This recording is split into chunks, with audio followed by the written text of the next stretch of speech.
सब रूपों में वही प्यार कर रहे हैं। देखो 13 वर्ष से लेकर 35 वर्ष तक जो हमारे जीवन की यात्रा रही, कभी भरपेट भोजन नहीं मिला।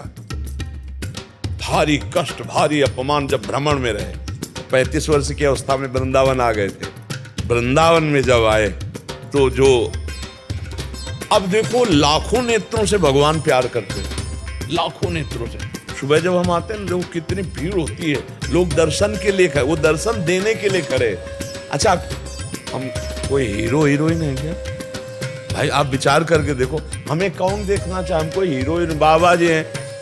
नहीं, बाबा जी है ना, तो देखना क्या चाहते हैं? मेरे भगवान इतने रूपों में मुझे प्यार देने आते हैं। गुरुदेव, हमारा प्यार ही आप है। हम ये देखते हैं ना कि इन सब रूपों में मेरे भगवान प्यार करने आते, जिसके लिए हम जिंदगी भर, तो वो आज हमको आखिरी में है। जीव जब भगवान से प्यार करता है, अब देखो मरने का भी डर नहीं, क्योंकि मर के मैं उन्हीं से मिलूंगा जिनके लिए जीवन भर भजा हूं, तड़पा हूं, चला हूं। तो भला जैसे तुम 10 साल से इंतजार कर रहे हो किसी का, और उसके मिलने का समय होता है, तुम्हें डर लगेगा क्या?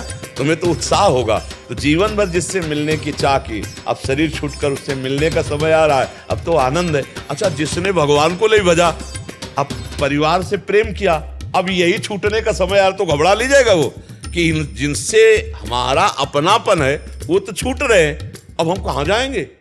मर के पता नहीं कहाँ जाएंगे।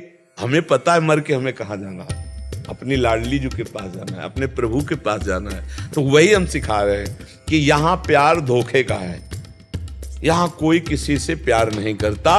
अपनी सुख वृत्ति से आपकी पूर्ति सुख की हो नहीं उसको परवाह, अपनी सुख वृत्ति की पूर्ति के लिए वो आपसे प्यार कर रहा है, अपनी सुख वृत्ति के लिए। आप गौर से देखना, अपना मतलब निकल गया। बस बस। और ये जब बात आपको समझ में आ जाएगी कि मेरे से कोई प्यार नहीं करता, अब मैं उससे प्यार करूंगी जो सिर्फ मेरे से प्यार करता है, और वो भगवान है, वो सिर्फ भगवान है। पुनीत जी, करौली, राजस्थान से। राधे राधे महाराज जी, आपके चरणों में कोटि कोटि नमन। महाराज जी, मैं अपनी मनोदशा, आध्यात्मिक विकास तथा मानसिक शांति के लिए श्रीमद् भगवत गीता को पढ़ना चाहता हूँ, किंतु मुझे इसके नियमों का ज्ञान नहीं कि मैं इसको कैसे पढूं, क्या, क्योंकि कभी समझ नहीं। वैसे पहले किसी संत से या भगवत प्रेमी भक्त से इसे सुनो बैठकर चुपचाप, और फिर स्वयं करोगे तो ज्यादा अनुभव होगा।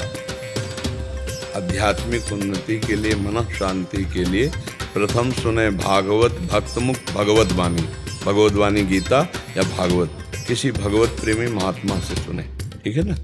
अगर ऐसा अवसर नहीं मिल रहा तो पूज्य स्वामी श्री राम सुखदास जी द्वारा रचित बहुत सुंदर टीका की गई है, साधक संजीवनी नाम है उसका, वो खरीद लो और स्नान करके एकांत में पहले भगवान नाम जप करो और फिर पढ़ो अर्थ सहित।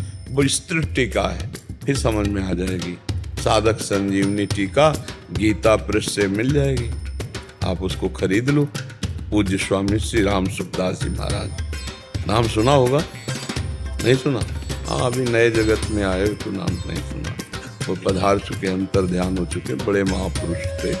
गीता जी में ऐसी सुंदर टीका स्वामी जी महाराज ने की है, श्री स्वामी राम सुखदास जी ने, कि एक बार अगर ठीक से समझ कर पढ़ ले तो फिर और किसी टीका को पढ़ने की जरूरत ही नहीं पड़ेगी। बहुत सुंदर, विस्तृत, बढ़िया, आनंद में, मतलब जैसे नहीं कहते आनंद आ गया, रसोई चक्क बनी हो ना, तो जैसे कहते आनंद आ गया, ऐसे स्वामी जी महाराज ने जो गीता जी की टीका की है, बिल्कुल सरल भाषा में दिव्यता खोल के रख दी गीता जी की। तो पहले तो नाम जप करो और किसी संत महाभागवत के मुख से गीता सुनो, और फिर एकांत में जब मनन करोगे तो ज्यादा लाभ मिलेगा।